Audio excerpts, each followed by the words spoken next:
Good morning, traders. Welcome to this morning update on Tuesday, the 17th of May. I'm Tom Collin. I'll take you through the markets and the news this morning, and we'll start over with the news. Major event overnight was the monetary policy meeting minutes that were released by the Reserve Bank of Australia. These suggested that although the rates were decreased by 0.25%, they had seriously considered not decreasing. The end result was driven by a moderation in their own inflation expectation and also more negative news coming out of China. However, there wasn't any sort of indication about future rate cuts, and we'll look at the Aussie specifically shortly to see how that affected the currency. We had inflation expectations from New Zealand that came in 1.6%, exactly at the same level as the previous quarter. So what we've got to look forward to today? Well, CPI from the pound, manufacturing sales from Canada, and then from the US, CPI and core CPI. So all these figures here, or the CPI, all relate to inflation. This is critical. This is what every economy worldwide is looking for, is to drive inflation, to drive growth. New Zealand, we have the weekly dairy price index that tends to come out early afternoon, although it's listed tentatively. And then New Zealand overnight, we've got PPI, again, inflation information, which is what's really driving everything at the moment, particularly in economies that are driven by consumption. Okay, over in the Far East, we've got the Shanghai Composite, Chinese equities. One thing I've listed down here, which we may have not mentioned yesterday, was over the weekend we had some negative numbers in on industrial production from China, and also fixed asset investment, which is investment effectively within the production sector. So we've had some more negative news there, and we seem to be getting more and more negative news again out of China after a recent spate of unexpectedly good data. I've also included here the US dollar Chinese yuan exchange rate that we haven't been looking at so regularly recently, because since one of the recent G7 meetings, the Chinese has agreed not to aggressively devalue the yuan relative to the dollar. What we can see, if they have, however, been allowing it to, or causing it to devalue through to this level here, which I believe is the level that will be the lowest point that they're going to reach under the agreement with the G7. So we can expect to see it hovering around this level unless something significant happens and they find the need to either justify or break with that agreement. Over in Japan, in the Nikkei, the Japanese equity index, we can see we had a very bullish day on Monday's session. That's reflected in the worldwide equity indexes that we'll have a look at shortly. We can see overnight we've had very much of a doji day in last night's session, so but still bullish in that context, although very much range bound, as we can see here. Yesterday on FX, here's the dollar index. Very quiet day on FX. Lack of liquidity, predominantly due to there being a major bank holiday for a number of European countries, including France and Germany. So not a lot to talk about there. However, over on crude oil, significant bullish bar yesterday, a breakthrough. A significant level of $48. I've marked $50, which is a hugely significant level here.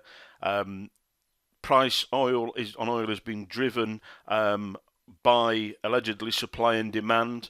There appears to be some problems in a number of producing countries. The latest one is Nigeria, where they've had a 30% cut in oil production due to terrorist actions there. There's also problems in Venezuela due to an economy which is virtually, as the press describe it, bankrupt.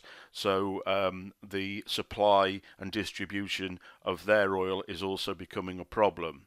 So are we finally seeing a complete change in the supply and demand scenario for oil?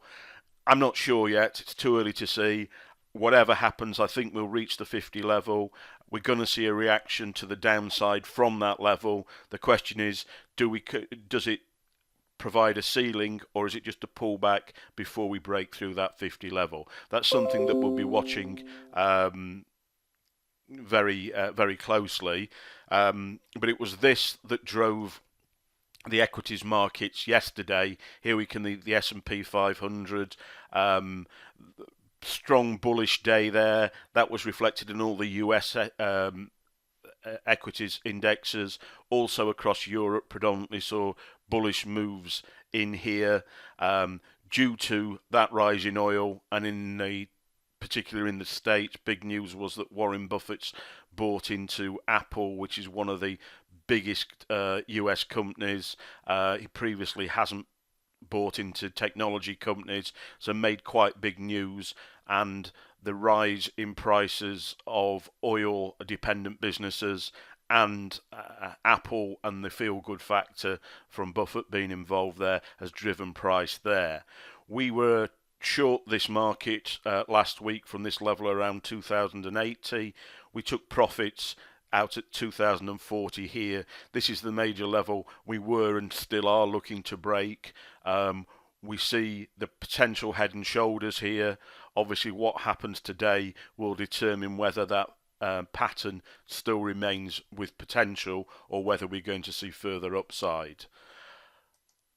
The natural converse to a rise in equity prices, what we call risk on, is risk off in the commodities, particularly gold and silver, safe havens. Here, if we can see yesterday's bar, we had a push up, but then particularly with the opening of the US markets, we saw a real bearish move down to leave us with this high test stroke pin bar here. Price has risen through overnight this morning so far, but you can see in both gold and silver with a triangle formation.